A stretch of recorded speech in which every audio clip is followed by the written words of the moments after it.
Good morning friends, स्वागत है आपका आपके अपने YouTube channel study with Ravi Thakur पर। चलिए आज की द हिंदू एडिटोरियल वोकैबुलरी की शुरुआत करते हैं। वोकैबुलरी के पीडीएफ के लिए आप मुझसे टेलीग्राम ग्रुप पर जुड़ सकते हैं। मेरे टेलीग्राम ग्रुप का नाम है स्टडी विद रवि ठाकुर। तो इस डॉक्यूमेंट का पीडीएफ आपको टेलीग्राम ग्रुप पे मिल जाएगा। चलिए शुरू करते हैं वोकैबुलरी। आज की वोकैबुलरी का पहला वर्ड है एम्बिट, AMBIT, एम्बिट। ये शब्द यहाँ पे नाउन की तरह यूज हुआ है। इसका मतलब होता है किसी कार्य को करने का क्षेत्र होना, उसकी परिधि होना या किसी बात का सीमा होना, किसी बात की सीमा होना, उसको बोला जाता है ambit. The ambit of something is it's range और एक्सटेंट, उसको बोला जाता है एम्बिट।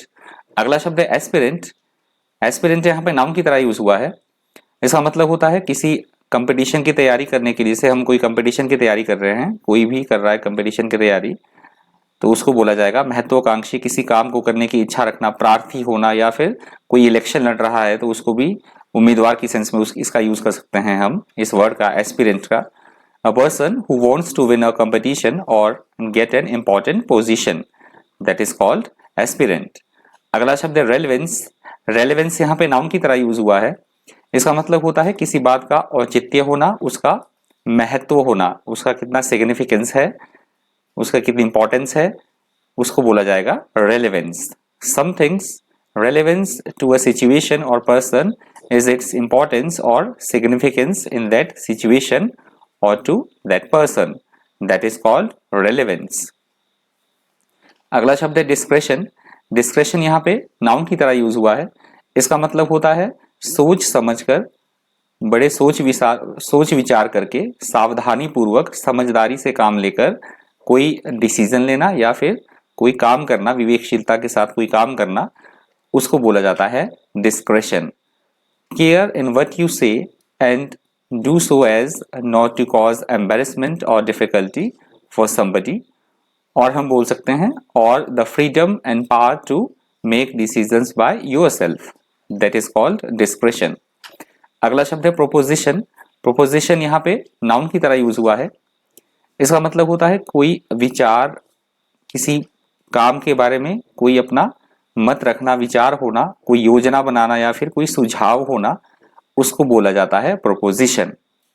एन आइडिया और opinion that someone expresses about something, that is called proposition. अगला शब्द है ग्लूम।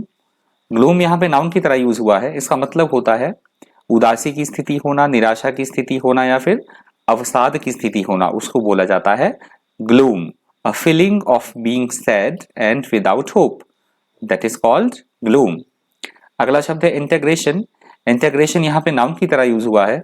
इसका मतलब होता है एकता, चीजों को इकट्ठा करना, सबको मिला देना, उनमें आपस में कोऑर्डिनेशन स्थापित करना, समन्वय स्थापित करना, उनका एकीकरण करना, तो उसको बोला जाता है integration. The act of combining into an integral whole, उसको बोला जाता है इंटीग्रेशन। अगला शब्द है इंसाइटिंग। इंसाइटिंग यहाँ पे वर्ब की तरह यूज हुआ है। इसका मतलब होता है किसी को कुछ करने के लिए प्रेरित करना, उसको भड़काना या उसको उकसाना कोई काम करने के लिए, उसको बोला जाता है inciting. To encourage somebody to do something by making him or her very angry or excited, that is called inciting. Next word है exaggerated. exaggerated यहाँ पे एडजेक्टिव की तरह यूज हुआ है। इसका मतलब होता है किसी बात को और ज्यादा से बढ़ा चढ़ा कर कहना, या हम बोल सकते हैं किसी प्रॉब्लम को, किसी समस्या को अधिक कठिन बना देना, उसको और ज्यादा गंभीर बना देना, उसको बोला जाता है exaggerated. To make something seem larger, better, worse, or than it is really is, that is called exaggerated. Next word है beguile. beguile यहाँ पे वर्ब की तरह यूज हुआ है। इसका मतलब होता है किसी के साथ छलावा करना, उसको ठगना, उसको बेवकूफ बनाना या उसको गुमराह करना, उसको बोला जाता है beguile. If something beguiles you, you are charmed and attracted by it. That is called beguile. Next word है severe.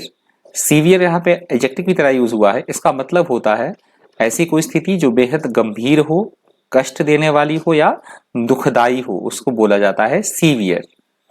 Causing someone to suffer, be upset और हैव डिफिकल्टीज, और एक्सट्रीमली बैड और serious, that is called severe. अगला शब्द है aggravate. Aggravate यहाँ पे verb की तरह यूज हुआ है। इसका मतलब होता है किसी समस्या को या किसी स्थिति को और ज्यादा उसको बिगाड़ देना, उसको और ज्यादा गंभीर बना देना, नुकसानदायक बना देना, तो उसको बोला जाता है aggravate. To make something worse और more serious, that is called aggravate. और इस आज की वोकैबुलरी का अंतिम शब्द है हॉस्टाइल। हॉस्टाइल यहाँ एडजेक्टिव की तरह यूज हुआ है। इसका मतलब होता है किसी का विरोधी होना, उसके प्रतिकूल होना, या फिर किसी के प्रति शत्रुतापूर्ण जो है वो भावनाएं रखना, उसके प्रति उस तरह के विचार रखना, उसको बोला जाता है hostile. Having very strong feelings against someone और something, that is called hostile. तो ये आज की वोकैबुलरी का अंतिम शब्द था। वीडियो आपको इन्फॉर्मेटिव लगी हो, हेल्पफुल लगी हो, वीडियो से कुछ आपने सीखा हो, तो प्लीज वीडियो को लाइक कीजिएगा, ज्यादा से ज्यादा शेयर कीजिएगा। और अगर आप मेरे चैनल पे नए हैं तो चैनल को सब्सक्राइब करना मत भूलिएगा।